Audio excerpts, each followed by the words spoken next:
Brother Ron, and welcome to We All Be News Radio and TV, the news-free Dixie for the 21st century.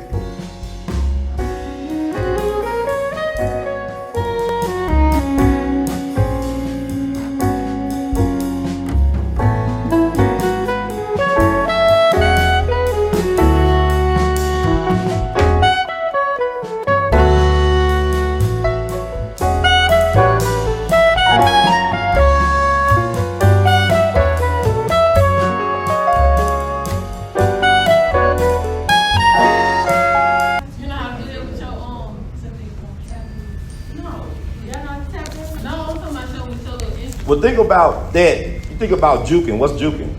Y'all juke? Anybody juking here? Juke. Yeah, but look what they were doing. This back in 1936. Ain't nothing new under the sun. They was already juking. They're already doing that stuff. Already doing it. And you gotta think about it.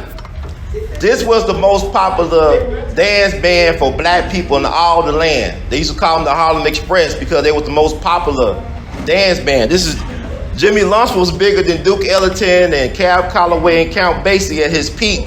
But they don't talk about Jimmie Lunceford. You know, Count Basie and Duke and Cab, they all lived to be old men. They lived into their 70s. I think Cab was in his 80s. But Jimmie was actually, it's a questionable. I don't know. Y'all can switch on the lights for me. I appreciate it.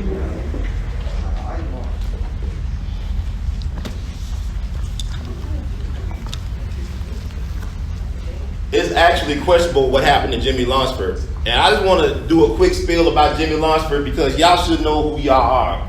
And it's very important because, you know, you think that you can't, there's no way impossible you do the things you want to do.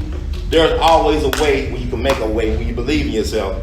And the Jimmie Lunceford story is about believing in yourself and making a way where there's no way. Where everybody said there's no way, you can make a way if you believe in yourself. So before we got our special guests get up here to tell y'all some wonderful things y'all need to know, this is a treasure.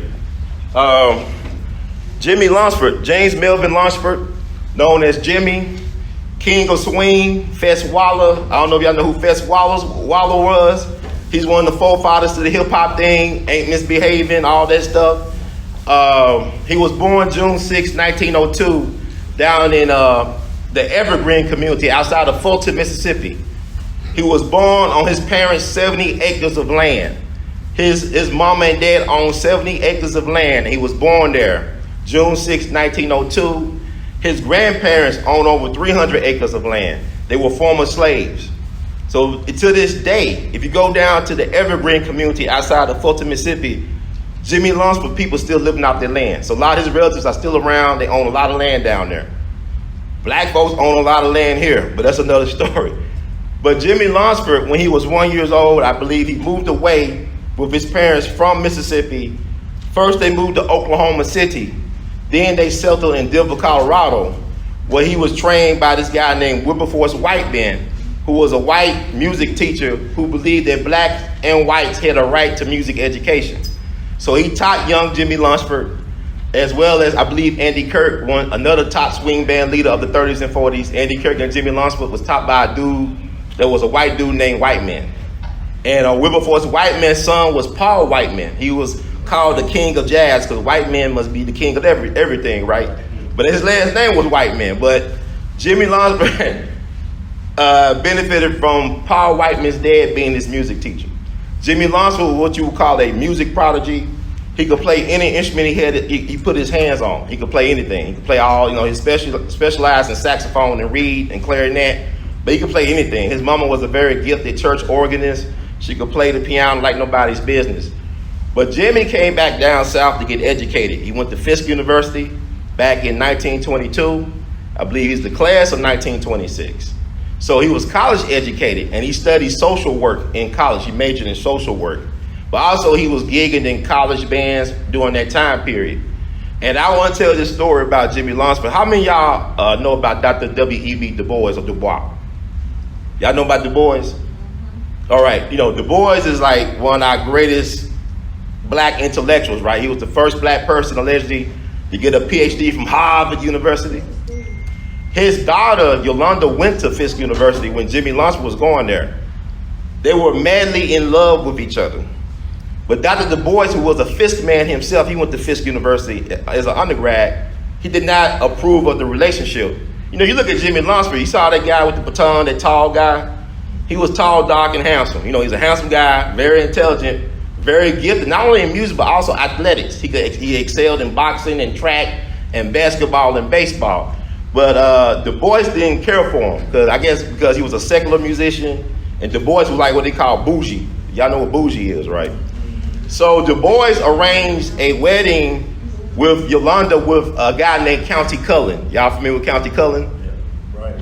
Yeah, he was a writer, poet. He was like the poet of the laureate of the Harlem Renaissance. He was like, kind of like, you know, he was like the it thing, like how Tiger Woods was back in the day, or the Williamses. He like one of those guys that was black celebrity. People loved him. So it was like the biggest wedding of the decade, just back in the 1920s during the Harlem Renaissance. But what Yolanda didn't know is that her husband, Countee Cullen, was more interested in his best man than her. So he ended up running away with his best man to Europe. They eloped. Reverse that. No, he ran away with his best man. Like Countee Cullen was more in love with his best man than his woman. Wow. So they actually ran away. They eloped. Look up Harold Jackman. I think his name was Harold Jackman. That was his lover. He was known as the finest man in Harlem. Y'all look him up and see if y'all agree or not, man or woman, whatever. But, you know, Jimmy thought that was the love of his life. He never stopped loving Yolanda. He got married to Crystal Tully, who was an English teacher at Booker T. Washington. And she was beautiful too. And she went to Fisk like, you know, Jimmy and Yolanda. And so Jimmie Lunceford came to here, to the Manassas back in 1927. He started a band among his most gifted high school students at Manassas. They became a semi-professional band known as the Chickasaw Syncopators. They were very popular around town. They did some of their first recordings, I believe, either 1927 or 1930. Some sources vary, but they were recorded by the time Jimmy left Manassas. He struggled for 4 years on the road with his guys from Memphis. You gotta think about it. These are guys that went to college with him. Like I said, the guy, Willie Smith, the guy that like he was white, he went to college with Jimmie Lunceford. Willie Smith was one of the top alto saxophonists of the 30s and 40s. He's like that triumvirate. I don't know if y'all music people in here, but you had Benny Carter, Willie Smith, and Johnny Hodges from Duke Ellington Band. He was the top alto saxophonist of that era. But he took his best high school students from here and his buddies from Fisk, and 4 years later, they're the house band at the Cotton Club. I don't know if y'all heard of the legendary Cotton Club? Yeah, y'all looked that up. It was like one of the it clubs. Like the crazy thing about the Cotton Club is that black folks could entertain, but they couldn't be customers. It was like whites only. So if you was black, you could entertain white folks, but you couldn't sit with the white folks and have a good time. You was the good time. So he became the house band behind Cab Calloway and Duke Ellington. And his band was so phenomenal because it was more than just music. As y'all saw, he did choreography. They told jokes. They wore tailor-made suits. They were so fresh and so clean. The trumpet section would throw their trumpets in the air and catch it on the beat and start playing again. It was like one of the greatest shows you ever want to see. Sometimes they have tens of thousands of people listening to them and dancing at the same time. So this is Jimmie Lunceford, the guy who started. And also let me say, he was credited with being the first person to teach jazz studies at a school anywhere in the world. It's like if you was teaching the rap. You have rap studies right now in Manassas or hip hop, whatever. That's how revolutionary and innovative Jimmie Lunceford was for his time. He's credited with being the first person to have jazz studies. Because, like, you know, he'll play a Victrola like, heebie-jeebies. He'll play Louis Armstrong, have the kids break down the recording, his trumpet solos, all of that stuff. But what I like about Jimmie Lunceford is that he never forgot where he came from. Like when he used to come to Memphis and sell out on Beale Street at Church Auditorium or Beale Street Auditorium, he will always come back to Manassas to do free workshops and concerts for the kids. One of Jimmie Lunceford's proteges or disciples is the guy named Emerson Abel Jr. This band room was named after Mr. Emerson Abel Jr. He used to tell me himself that Jimmie Lunceford would come down here. He was inspired by Jimmie Lunceford's tenor saxophonist, Joe Thomas, which was featured on the video. And that got him in love with music. Mr. A.L.L is credited with starting the Southern Heritage Classic. How many of y'all went to the Southern Heritage Classic? All right, but he started that. The former band director here at Manassas, also students, started that in his living room with Fred Jones. So, I mean, Mr. A.L.L was inspired to go into music and music education by interacting with the Jimmie Lunceford Orchestra when they'll come down here. Jimmie Lunceford was the #1 attraction for a whole decade at the Apollo Theater. Y'all know what the Apollo Theater is, right? The legendary Apollo. Okay, good. So, also, he was an aviation pioneer. This man owned and flew his own airplanes at a time that Uncle Sam did not want to train black folks how to fly airplanes. Think about research the Tuskegee Airmen. They did not want black folks to fly a plane. He paid for his own lessons. Got his first airplane during the Great Depression. Now they talking about we're going to hyperinflation right now. We're going to a little Great Depression. This black man had enough money to buy an airplane which would cost in today's money over $500,000 back in 1940-41. And also, he would sometimes fly his planes to gigs. His wife, Crystal Tully, the former English teacher at Booker T. Washington, she had a pilot's license as well. She could fly a plane as well. So he was a guy that was above his time, ahead of his time. He will also give money and start music education programs throughout the whole country for kids, for black kids to stay out of trouble. He knew Black Lives Matter back in 1944. And by the time he died, he was looking for real estate to start a retirement community for black musicians. So I told you he majored in social work. When he did his music program here in Manassas, he saw it as a rites of passage to turn young people into adults. That's why he was using the music, to help instill community pride and to help black kids grow up. I had talked to Captain Perry Thomas, Manassas class of 1932. She was a classically trained pianist. Her brother started out with Jimmie Lunceford in the high school band and turned pro with him. And she said by the time the black boys would graduate, she thought they were like 25 or 30 years old. They were so mature. And she said Jimmie Lunceford was tall, dark, and handsome. He didn't drink. He didn't swear or cuss. He didn't smoke, to my understanding. He was just a gentleman. And so he, the women was impressed by him. The men wanted to be him. The women wanted to be with him. All that stuff. But fast forward to July 12th, 1947. Jimmie Lunceford dropped dead signing autographs at a music shop up in Seaside, Oregon, July 12, 1947, before his last gig, which was right next door, called the Bungalow. And reports said that he was poisoned by a racist restaurant owner because he didn't want to serve black people. And Jimmie Lunceford demanded that his people be served, allegedly. I would never want to demand anybody supposed to be cooking my food to serve me. You never want to really disrespect anybody that's cooking your food or make them angry. But Jimmie said, "You're going to serve me, this ain't the South." Well, people don't understand, Oregon is the Pacific Northwest, right? But when it became a state back in 1859, this is 2 years before the Civil War, they said in their state's constitution that black folks could not live, work, or own property in Oregon. This is not Mississippi, this is not Alabama, this is the Pacific Northwest. So Jimmie Lunceford dropped dead, or he died on the way to the hospital at the age of 45.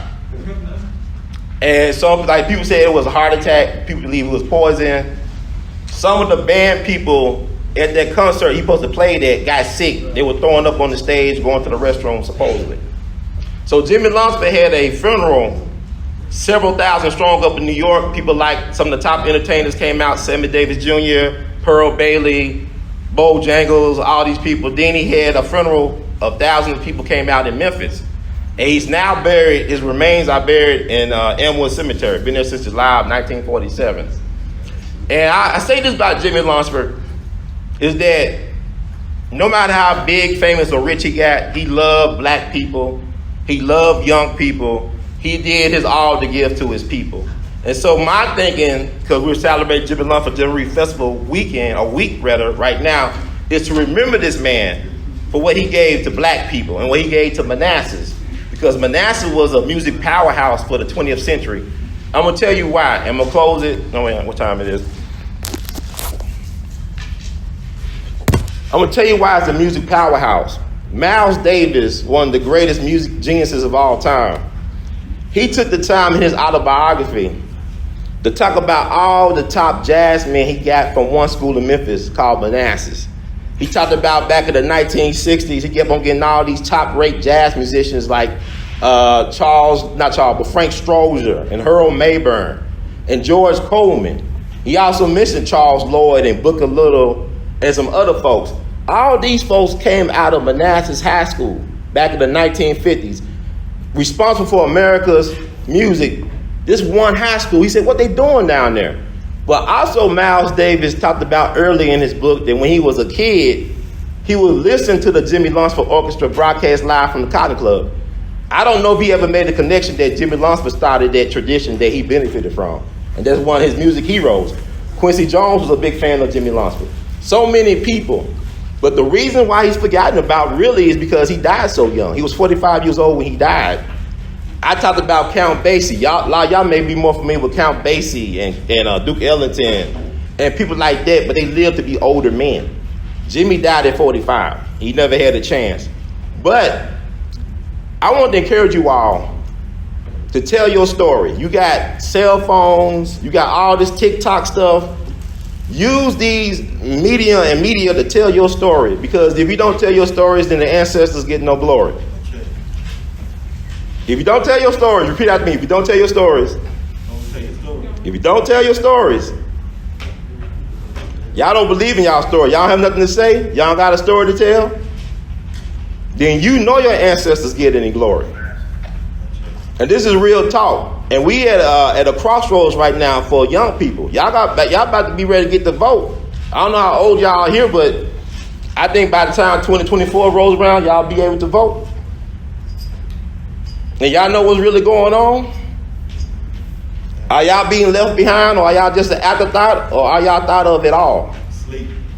Well, they got to wake up, because it's going to be tough, man. This is easy right now. This is like, this is like daycare. But it's tough for black people in particular out here. But what you need to learn from Jimmie Lunceford is that you should never give up. When times get hard or rough, never give up. Always believe in yourself and know that the best can still come. Regardless of your situation now, season change, weather change, everything must change. But, keep your eyes on the prize. And I don't know, I got a couple of books. This is my book right here. We're going to bring up John B. Smith, The 400. This is like a college level book, 950 pages of black power and information and knowledge of self that you need to get your hands on. This is my copy. There's a book out right now called Rhythm is Our Business. I lost my cover. This is a biography about Jimmie Lunceford written by Eddie Diemeyer, a white European wrote this book about Jimmie Lunceford maybe almost 15 years ago, perhaps. It's worth reading. It talks about us. Everybody knows about us but us. Anytime I go somewhere around the country, whether it be Baltimore or Los Angeles or New York, I tell these folks I'm from Memphis, they expect greatness from me. They expect, man, when you from Memphis, I went to Baltimore. And I don't know y'all know who Freddie Gray was. He was a victim of police brutality. But I went to his neighborhood with a friend of mine who was a tour guide for me. And I told him I was from Memphis, some of his buddies. They said, man, we love Young Dolph and Yo Gotti, man. We love y'all. We love Memphis. Go to L.A. We love Memphis. Go to New York. Go to Texas. A.L.L and MJG, you think they was from the Fifth Ward. You don't think they was from Orange Mound, the way they love A.L.L and MJG down in Texas. But everybody love Memphis, but Memphis don't love Memphis. So the reason why you don't know, this is why you got to know about this black man from North Memphis. Because he started a sound that you could hear echoed in 3-6 Mafia and Stax music. He had a distinctive sound that everybody wanted. And it's very danceable. Like this stuff is from 1936. It still holds up. So I don't know who's music students in here, but I got a couple books. If people are interested, I maybe got a couple books to give away. So just see me after this thing is over. If you want a book or whatever, I'll see what I can do.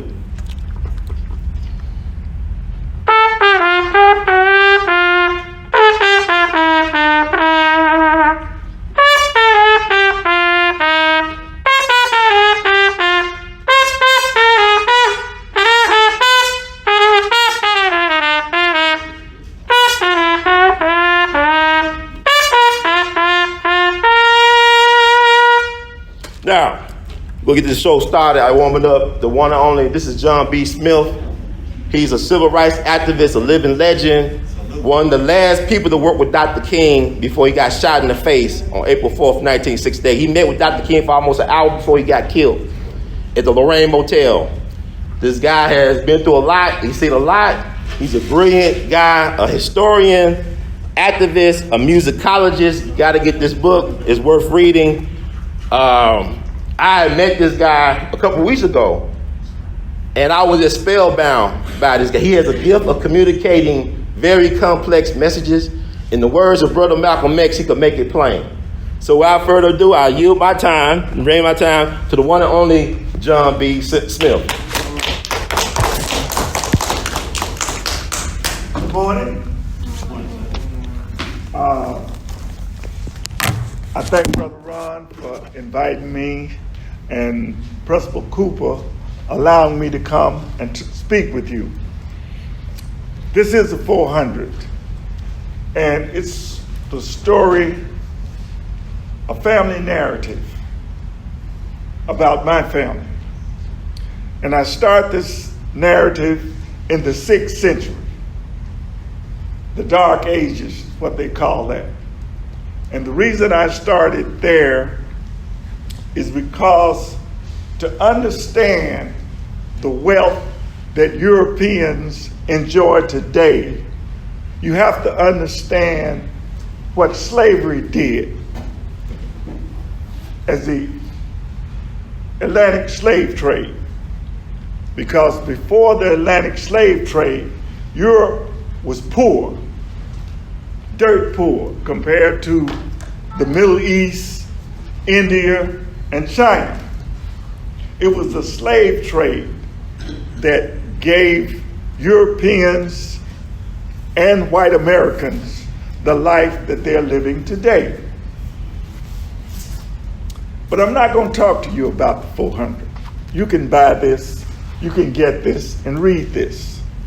What I want to talk to you about is you. Because you sitting here today was just like I was in the 10th grade. In the 10th grade, I loved to entertain everybody.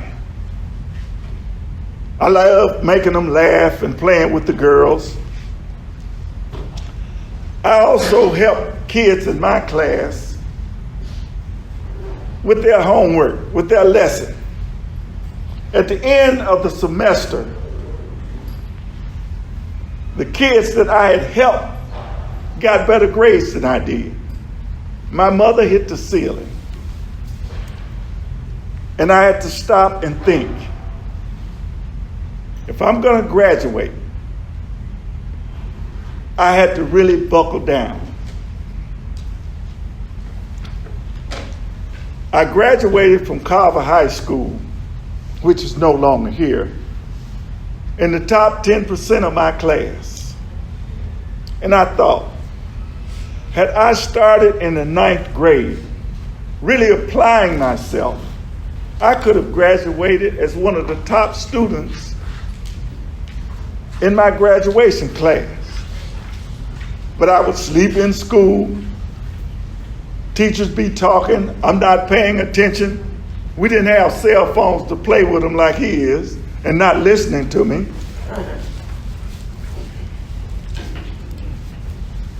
You are all we have as a future, as a people. If you're going to keep doing that, don't blame white people. The reason I wanted everybody to come up and look at this board, you think I did it, but I didn't. My 10-year-old, 5th grade granddaughter did this board. I was watching TV, and I was watching a sports program, and they were talking about Colin Kaepernick.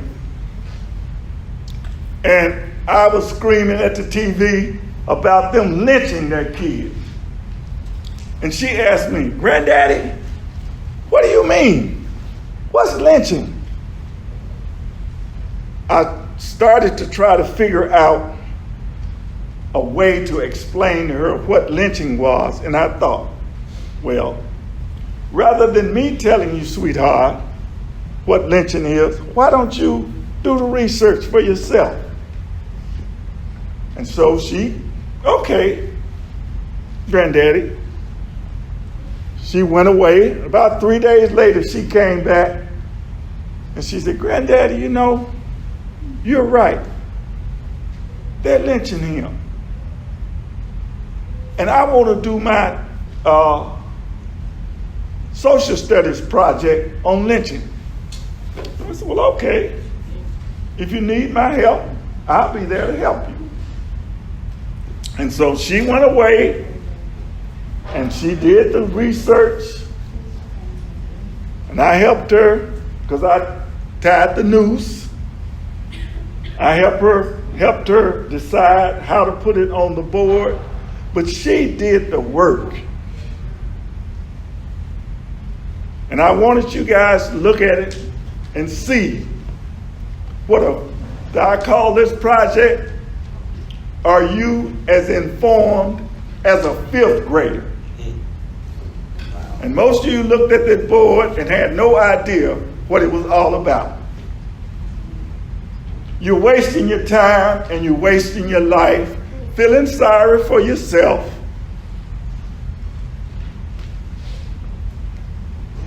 You have your future in your hands. You can't blame it on your mothers and your fathers or anybody.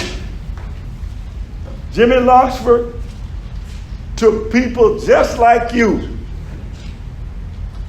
and made musicians out of them.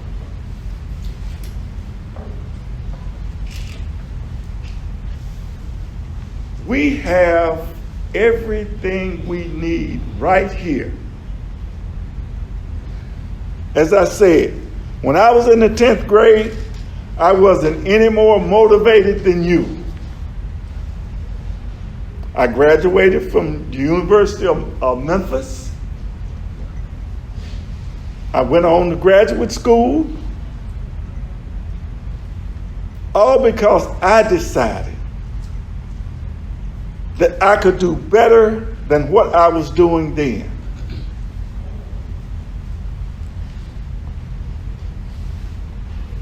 The 400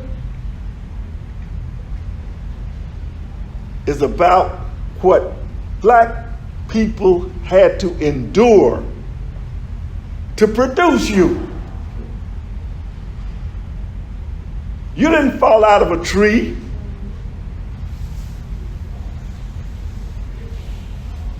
We as a people will never be any more than we make ourselves. Had I continued to sleep in class, play games with myself, tell myself that it's because of other things and other people, I wouldn't be standing here today. I changed myself. I decided that I was better than what I was given. I decided I could do more than just accept what the world offered me. The things in your head is the power you have. Nobody can change you. No one can motivate you any more than you're willing to motivate yourself.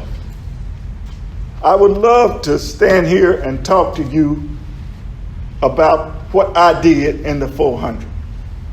But I was watching you. Everybody was doing it, playing with their phones, head on the desk, nodding, and the world is passing you by. We're interested in things, shoes, clothes, cell phones, things that are not going to do anything for you unless you learn to use them. I'm so happy, Brother Ron, that you invited me this morning so I could see what I gave my life. I was one of the last two people to speak with Dr. King. about an hour before he was assassinated. He motivated me because of what he did, but I had to do. Like I said, he was dead an hour after I finished talking with him. It's up to you. It is up to you to make something out of yourself. It's easy to feel sorry for yourself. It's easy to think about what you don't have. And that's the majority of our people right now. We are thinking about what we don't have. But what you do have is you. You have you. And if you don't care enough about you to do something with you, money's not going to save you. Somebody's going to beat you out of it. People right now talk about black people getting reparations. I want reparations. And we deserve reparation. But if they give us $1 million, in 2 days, white folks going to have it all. Right back. We're going to give it right back to them. Why? Because we want big cars, we want big houses, we want fine clothes, we want jewelry. Dave Chappelle, in his, everybody know who Dave Chappelle is. I know you do. He has a metaphor he uses. It's about this baboon and this bushman. The bushman is thirsty and he can't find water. So he takes a cage and put a hole in it. And he put a piece of salt in the cage. Baboons love salt. And so the baboon will stick his hand in the cage, pick up the salt, but because he got the salt in his hand, he can't get his hand out of the hole. And he won't turn the salt loose. So the bushman just walks up, grabs the baboon, knocks the salt out of his hand. He takes the baboon and put him in a bigger cage. He's got all the salt the baboon wants. The baboon eats salt until he gets thirsty. Then the bushman opens the cage and let the baboon out. The baboon goes right to the nearest water, which the bushman didn't know about. The bushman follows the baboon and he gets water.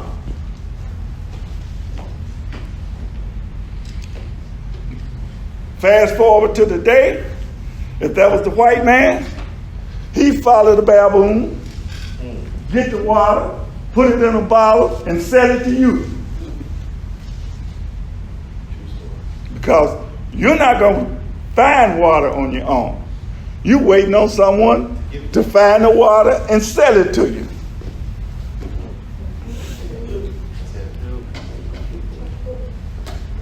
Think about that. What he just showed you on Jimmie Lunceford's, the music, the dance, we created all of that. The blues is the only original music in America that Americans have made. All of the other entertainment that we have today, we created. American music, American entertainment, black people created that. But who's making all the money off of it? The reason I call this From Slavery to Hip Hop is to let you know that's where our culture and our people have come. We've come all the way from slavery to where we've created the world's culture right now. Everybody wants part of hip hop. Everybody wants to do hip hop. Why? Because you created it. You created it. This Christmas, rather than asking your parents to get you a pair of shoes, tell them to get you a 400. And read about how that happened. How you, your parents, grandparents, great-grandparents, great-great-grandparents, you owe them. You owe them because they produced you. They suffered. They got lynched. They died. But they didn't give up. They kept struggling, just like your parents are struggling now to try and give you the best that they can. You complain. You whine. You want more because you're looking at what somebody else got. When you go home this evening, you ought to grab your mother, your father, your whoever's, and thank them for giving you a chance they never had. I enjoyed coming to talk to you this morning, and I'm so glad I had a chance to come, because I know there's at least one person in here this morning that understand what I'm saying, and they're going to take my advice and look at their lives. And they're going to be a Jimmie Lunceford. They're going to be maybe a John Smith. And they're going to be that because they are going to change their life, change their vision of the world, and start thinking about, where am I going to be 4 years from now? You can keep wasting your life being a problem in class, being a problem in school, being a problem at home, being a problem in the neighborhood.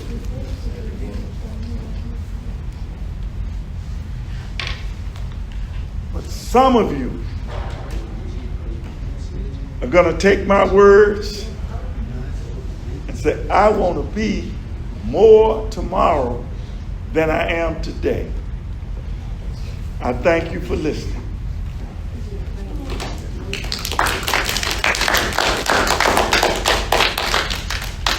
Now we still have some time left. You can ask me questions. Yeah, thank you. Y'all have any questions or comments or thoughts you want to share? I'm gonna say something if you don't mind. Yeah. Go ahead. It is such a beautiful thing to have a person of the essence of yourself, a gentleman who has gone through so much pain, to be able to see it and still be here. For me being a new pastor and also a Ifa priest, to see you gentlemen is a blessing by itself. To be a part of history, to actually be able to look in your eyes and tell you, thank you for what you have done. But see, these kids have no idea about the pain that you had to go through. And my parents, their rest had to go through to be where you are today. They have no idea. They take things for granted. They're so used to people giving them this, giving them that.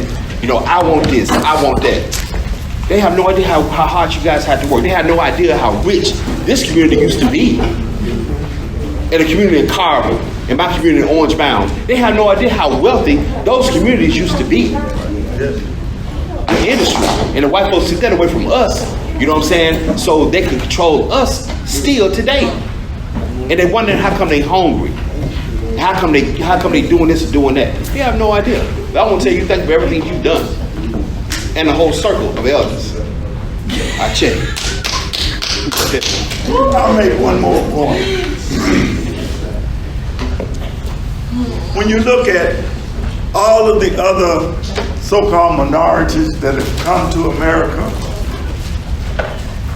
everybody looks down at us. The one difference between us and the Chinese and the Mexicans and the Italians, the Japanese, is they all volunteered to come here. They had a country, they didn't like where they were, so they came to America. We're the only people who didn't volunteer to come. They captured us from all along the west coast of Africa. The only thing we had in common was this right here, skin color. They took away language, they took away the things that we used to communicate, drums. We couldn't practice any ceremonial activities that we created. Now you talking. We had no religion that we could hold on to. But every other group that came to America brought their culture with them. The Chinese kept being Chinese. The Italians kept being Italians. They created Little Italy, Chinatown. And they used that culture to build wealth. And what do white people do? They use us. In the 1950s and 60s, when we were demonstrating for equal rights, we were told that, well, we're going to get that corner store. We're going to be running that gas station. We're going to get the things that white people had denied us as a culture. We were supposed to get that. But what happened? They brought the other minorities in. And they gave them the stores. And right now, the reason they have wealth is because they're getting the money from us. They got the gas stations, the fast food, all of that. And we are still in the same place we were in the 1950s. We're buying from other folks. We're working for other people. Buyers, not the sellers. Your children, do you want them to be in the same position you're in today? Do you want to bring a family in that's continuing to make other cultures rich? That's your choice. This is what Brother Ron is trying to tell you. This gentleman, Mr. Cooper, all your teachers are trying to get you to understand that your mind has produced the wealth that other people are living off of. And they're continuing to live off of you. You are the baboon sticking the hand in trying to get salt. You are the baboon. And it's your decisions. Your decisions will determine how your children are going to live. If you don't change your pattern, your children are going to be sitting in seats just like you are today, wondering, what am I going to do? Generation curse. Thank you.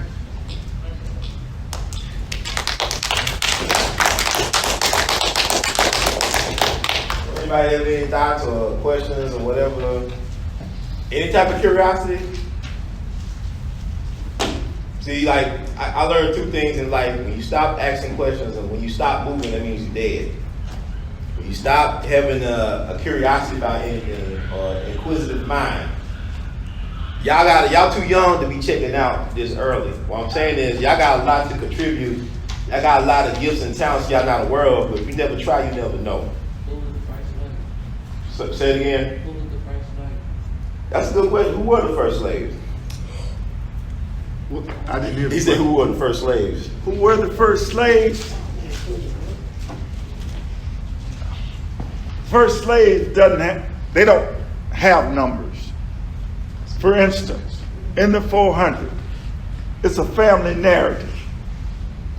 And I start, as I said, in the 5th century to find my great-granddaddy. My great-granddaddy was the last slave in our family. His name was Burrow Lee. His son was the first freeborn Lee. In 2017, I went to Europe for the first time. Went to Germany.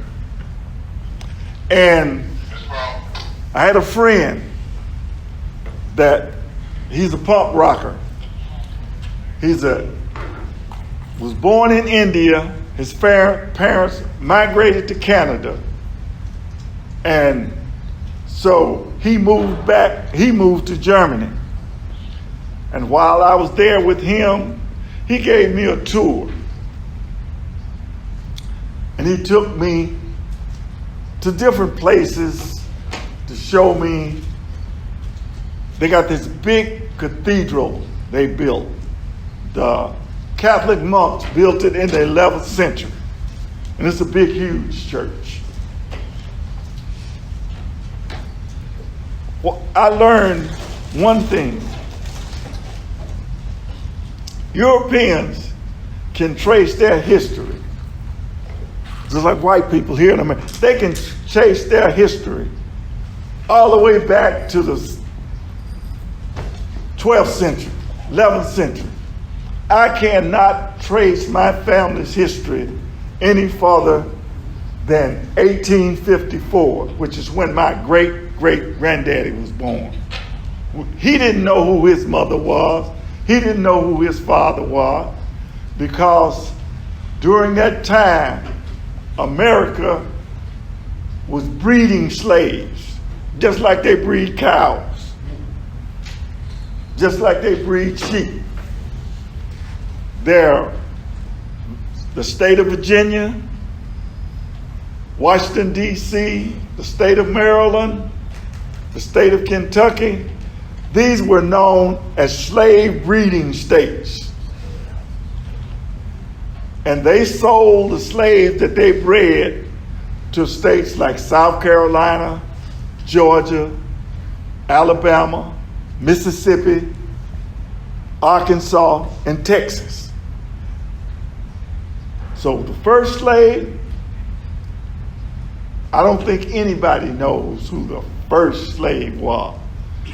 But slaves have been coming to America since 1537. I just have a problem with saying that slaves were brought here. They weren't brought here slaves. They were doctors and teachers, and they were made to be slaves. That's just how I look at it. You're right. They weren't born into slavery. You're right. They were made to be slaves because they were just everyday people, living and raising their families, and they were stolen and brought here. And They prisoners of war, so to speak. Yeah, I hear you. Yeah. Man, Europe, when Europe brought the slaves over, man, the Spanish were the first people to buy slaves in 1526. True story. The Europeans were the people that had all the slaves. What happened was the Spanish people bought slaves in 1526. That's when the first slaves were ever sold, was in 1526, which is really not cool at all.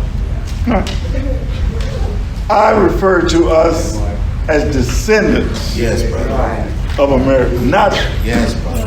We're descendants of slavery. Slavery is a mental condition. There you go. There you go. You were our ancestors. Have you ever seen the movie Roots? If you read or saw the movie Roots, there's a scene in there where this African is captured And his name is Kunta Kinte. And Kunta Kinte refused to accept the name his master gave him, which was Toby. And Toby, he would never say Toby. So they beat him, they starved him, they beat him until he accepted Toby master. Toby. See, they're not using a whip on you, but they're doing the same thing.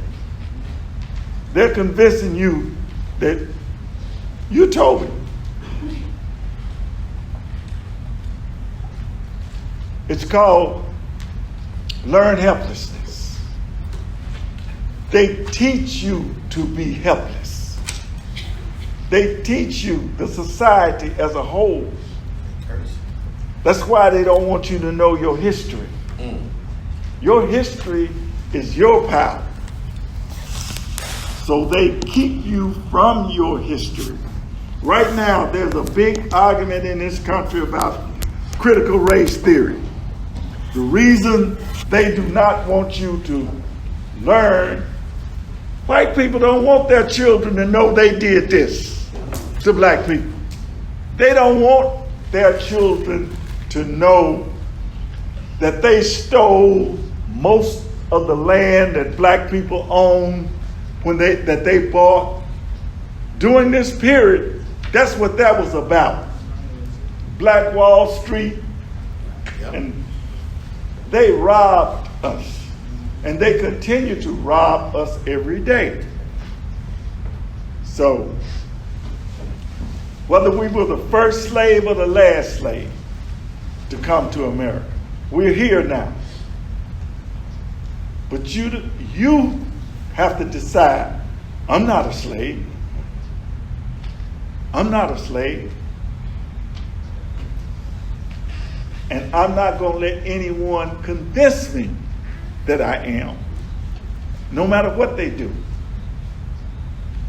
I want to piggyback on this so much. That was a great question, actually, because every society had slaves. If you go back to the Roman days, whatever, Egypt, every society had slaves. But what made American slavery different, it stole your humanity. Because you go to other places, people had a slave class, but they were like, okay, prisoners of war. You got caught doing a war with a warring tribe. That tribe, after a certain period, will allow you to reintegrate into their society. You was able to claim some type of citizenship status. But with American slavery, you was always just property. You was never respected as a full human being. They even count you, as far as electoral politics, as 3/5 a person. Now, people argue about what that really means, but if your full humanity is not respected, then you're not considered a human being. Now, Brother John, Mr. Smith brought up the fact that, Italians and Chinese came over here. We talk about lynching. See, the issue with lynching, everybody got lynched. You got Chinese got lynched. You got Italians got lynched. But the thing about it is different from so-called black Americans is that when they lynched Italian immigrants or Chinese immigrants, the U.S. government had to pay reparations or restitutions to that victim's country of origin. If they killed a whole bunch of Italians back in the late 19th century down in New Orleans. New Orleans is the home of the oldest mafia family. The oldest Italian mafia family is home in New Orleans. So they killed a whole bunch of Italian business people down there back in the late 19th century. They accused them of killing, I think, Police Chief Hennessy. Yeah. Mm-hmm. And they had their trial, their day in court, but they were taken out to jail and lynched.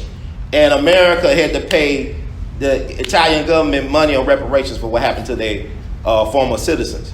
See, when black folks get abused by the police or something happened, like you find hanging in your jail cell, they're still hanging black folks in the jail cell and calling it suicide. Yep. You go in Mississippi, they've been hanging black folks in jail cell for God knows how long, and they still say it's a suicide. They hang Sandra Bland in a jail cell down in Texas over some type of weird citation issue, and they never told you what she used to really hang herself. But when things happen to that towards black people, who are these so-called entities accountable to? Who hold them accountable? When a black American get killed under questionable circumstances, What entity holds America or any government in this country accountable for what happened to black people? See, this is why it's important. You got to research the blueprint of this brother where he's laying down that book. Malcolm X made it his business to go to Africa to get backup for black people in America. He knew black folks was catching hell, but he knew the only way that we could get some type of relief is that we have a relationship with governments over in Africa. Malcolm had the brothers from Africa quoting him on the floor of the United Nations. Malcolm's plan was to bring the United States up on charges of human rights violations. They killed him before he could do it. Now they want to say it was an inside job. Our job, I'm going to tell you something. Before Malcolm died, he tried to go to France to do some speaking engagements.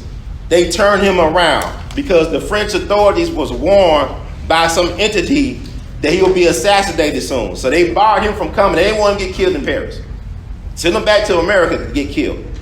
Malcolm was always under surveillance. You even go on YouTube, you can hear him talking with the FBI in his own home. He had a friend who was a recording specialist, so he put a recorder in his couch so he could record a conversation that the FBI was trying to turn him against Elijah Muhammad and the black movement. He recorded it for posterity.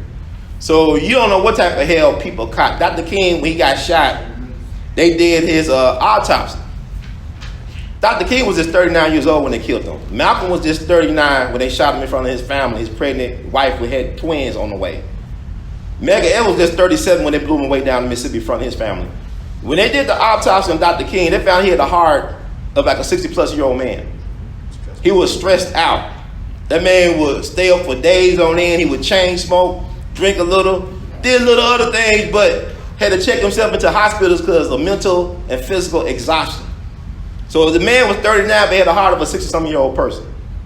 This is how much stress, and then the stress did not only come from so-called white people, it came from his own. A lot of black preachers hated Dr. King's guts. A lot of black preachers couldn't stand Dr. King. They told his daddy King, get your son from Montgomery and bring him back to Atlanta and put him in that pulpit. We tired of him. That's why he started his organization, the Southern Christian Leadership Conference, because a lot of black ministers couldn't stand him. Barack Obama's minister, Jeremiah Wright, came down to Memphis on April 3rd, 2009 at the University of Memphis. He told the story that when Dr. King got killed in Memphis, when them black preachers in Chicago found out, they started celebrating with their congregation. So y'all don't know how powerful Memphis is. Black Wall Street was founded by folks that ran away from Memphis.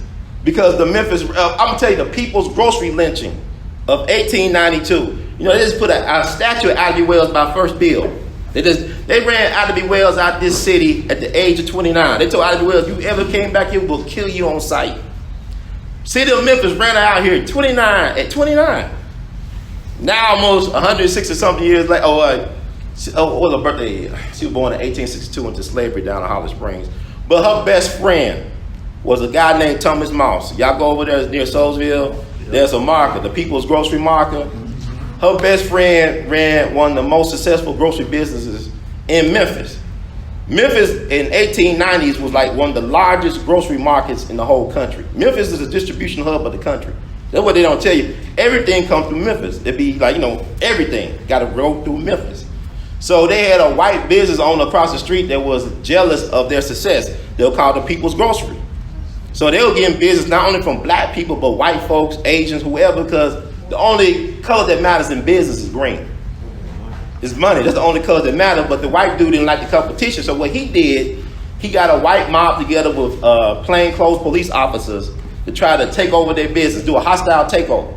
The black men had enough sense to form their own rifle group to protect their business interests. They got into a shootout with the white mob. The black men got the better of these guys. They shot into the crowd, not realizing that there were so-called peace officers or police officers breaking the law. Let me tell you another thing they don't tell you. Every riot, race massacre, riot was started by some type of form of police misconduct or police brutality. The Memphis race massacre, which led to the Reconstruction era, was started by police misconduct and police brutality. Back in 1866, police burned down the black part of Memphis, burned down churches and schools, raped and pillaged and everything. They didn't care if you was a woman or a child. Police officers. So you had these plainclothes police officers get injured by the black men. The black men, because we want to respect the law. Oh man, we shot some police officers that were breaking the law. We turn ourselves into the mob. They go down to the county jail. They get kidnapped at the county jail. We had the white newspaper there. Seeing these folks commit crimes against humanity, did not try to intervene when them black men, for him and his business partners, two of his business partners, were lynched. And they were horribly lynched, because when a lynching, it's not just about hanging a person from a rope, it's about mutilation of the body. When they would lynch black people, in particular black men, they'll cut out limbs, they cut off your private parts. They'll cut off your nose, they poke your eyes out. Sometimes they have these things in jars, selling in tongues, and sell them in the stores like it's Walmart. Imagine going to Walmart, you seeing black folks' body parts being sold in there. They used to do that back in the day. Then they'll take pictures of the lynching and put them on postcards. This stuff was all well documented. So Thomas Moss was a leader of the black community. He was a postal worker. He was a leader of the black community. He had a young family. He had a son on the way. Already had a daughter. Aviation was the godmother to his daughter. He begged for his life. He saw his friends get their face mutilated, got shot, the face blown off. He said, y'all gonna spare my life? I got a kid on the way. He said, no, you gotta die. And the newspaper man said, what are your last words? He said, tell my people go west because there's no justice for them here. And Ivy Wells was a black woman. She started out in the school system. The black folks ran out the school system. The white folks ran out the South, but she had her own newspaper. She's the mother of American investigative journalism. She used to investigate lynches all across the South and all across the country. And this was her best friend. She was devastated because she thought that maybe the reason why these black folks were getting lynched because they were breaking the law. Until it happened to her best friend, Thomas Moss. And she wrote his words in her newspaper, The Free Speech and Headlight. And she told black folks, leave Memphis, go west. Over 6,000 black folks left Memphis, went west, a lot of them settled in what we know as Black Wall Street. So they actually had a People's Grocery Store in Black Wall Street, kind of like we had the People's Grocery Store with Thomas Moss and his friends ran that was successful. The most prominent or famous victim of Black Wall Street, y'all heard about that. They've been talking about it because the centennial year, right? 2021, was a guy named Dr. Alvin Jackson. Dr. Alvin Jackson, I believe, was born in Memphis back in 1879. He was trained he was one of the top surgeons. This guy was one of the top surgeons in the country. He was so beloved, like even the Mayo brothers. If you hear anybody that's going through cancer, the Mayo brothers, the Mayo Clinic, the Mayo brothers said, this is the greatest black surgeon in America. He really was the greatest surgeon of any color. He was like the Michael Jordan of surgeons. But he was the most prominent victim of Black Wall Street.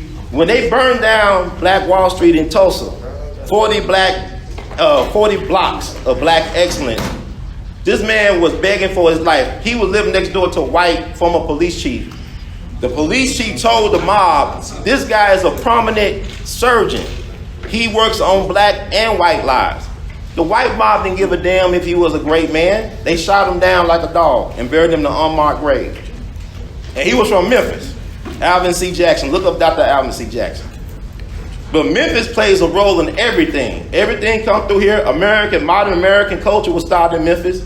The first supermarket was in Memphis, Piggly Wiggly, back in 1916. FedEx was started in Memphis, Holiday Inn. The father of modern barbecue, Henry Perry, who taught the world how to do barbecue right, he's from Memphis. Moved to Kansas City, died there back in March 22nd, 1940. But this is all, so we took up the time. Y'all have a good one. We'll do it again next year. Hope y'all have y'all bands together. Appreciate y'all.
Hey everybody, this is Brother Ron. I am asking you all to do me a big favor. Think about supporting the We All Be movement. Your donation is tax deductible. The We All Be Group Incorporated is a recognized 501c3. And I'm just asking you all because I want to keep on bringing y'all quality work through the way that I know how to do best. And I'm going to sing my praises and toot my horn. A lot of y'all were not hip to Dick Gregory until Brother Ron brought him on the We All Be platform, until that Django review we did. Y'all seen another side of Judge Joe Brown, and Judge Joe Brown's message has been amplified. But it was We All Be that brought Judge Joe Brown to y'all back in 2014. And so many others. And we covered so many things. So help us out so we can help you all. Peace.